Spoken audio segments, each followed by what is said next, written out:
Assalamualaikum warahmatullahi wabarakatuh. Selamat siang teman-teman. Selamat siang. Waalaikumsalam warahmatullahi Ya, wabarakatuh. Selamat siang. Waalaikumsalam warahmatullahi wabarakatuh. Nah, teman-teman, beberapa waktu terakhir kita mendengar berita penting dari Kementerian ATR BPN bahwa layanan peralihan hak tanah secara elektronik itu sudah resmi diterapkan di berbagai kantor pertanahan. Hingga awal Agustus 2025, bahkan sudah mencakup lebih dari 161 kantor di seluruh Indonesia. Nah, ini saya akan share sedikit ya untuk beritanya nih. Digitalisasi ini membuat layanan 30% bahkan lebih itu lebih cepat dan mengurangi potensi celah penyimpangan.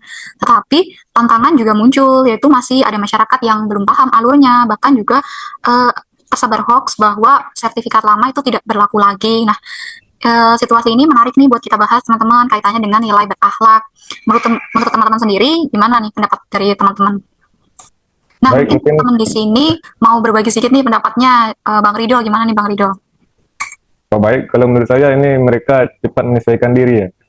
Soalnya peralihan hak tanah elektronik ini juga merupakan bukti bahwa Kementerian LBPN mampu menyesuaikan diri menghadapi perubahan, di mana dari itu layanan manual ya berbasis kertas kini diarahkan menjadi sistem digital gitu.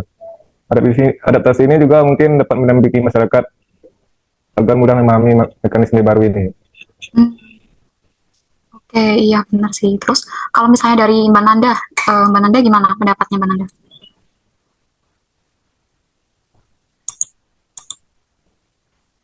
Kalau menurut aku, transformasi layanan ini kan bukan sekedar kita mengikuti tren digital, tapi benar-benar bentuk inovasi. Jadi dulu banyak kendala birokrasi yang rumit, proses yang lama sampai rawan manipulasi data. Jadi sekarang dengan sistem elektronik, semuanya jadi lebih transparan dan efisien. Bahkan waktu pelayanan bisa dipangkas sampai 30%.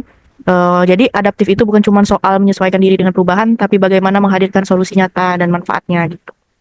Ya benar banget, inovasinya itu jadi solusi ya. Kalau misalnya dari Mbak Gista ini, gimana Mbak Gista? Iya. Kalau dari yang tadi Mbak Nanda bilang kan tentang inovasi ya. Nah, selain inovasi itu tentu ASN itu juga harus punya pemikiran yang kreatif.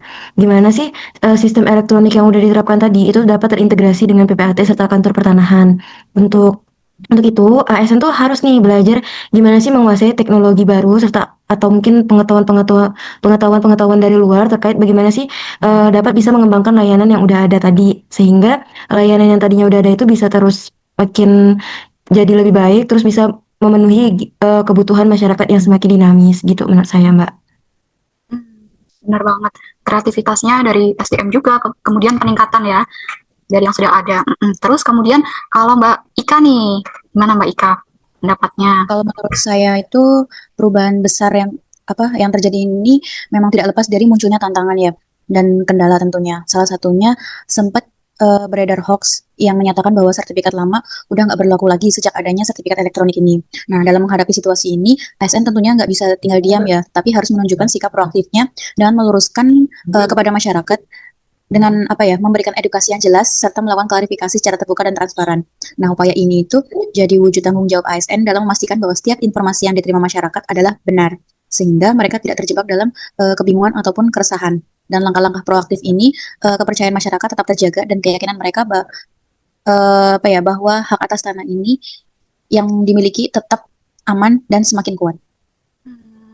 Mantap sekali. Jadi proaktifnya itu dalam menghadapi tantangan ya, karena banyak tantangannya itu ya. Kemudian kan itu sudah dilakukan ya, berarti proaktifnya berupa sosialisasi, edukasi. Nah, dari uraian teman-teman tadi itu jelas ya bahwa digitalisasi peralihan hak tanah secara elektronik ini mencerminkan nilai adaptif, yaitu ATR BPN mampu memenuhi kebutuhan perubahan perkembangan teknologi dengan menghadirkan inovasi dan juga kreativitas sebagai sistem untuk solusi pelayanan yang cepat, efisien, transparan, yang bentuknya itu secara elektronik. Kemudian bisa bertindak proaktif untuk menghadapi tantangan. Ini bukan sekedar sebagai modernisasi teknologi, tapi bukti nyata bahwa kesiapan ASN melayani masyarakat di era digital. Terima kasih ya teman-teman atas pendapatnya, pandangannya yang komprehensif. Semoga kita bisa terus menerapkan adaptif dalam kesehari. Semoga kita bisa menerapkan nilai adaptif tidak hanya pada individu, tapi juga pada level organisasi dan terutama di bangsa dan negara. Nah, terima kasih. Wassalamualaikum warahmatullahi wabarakatuh.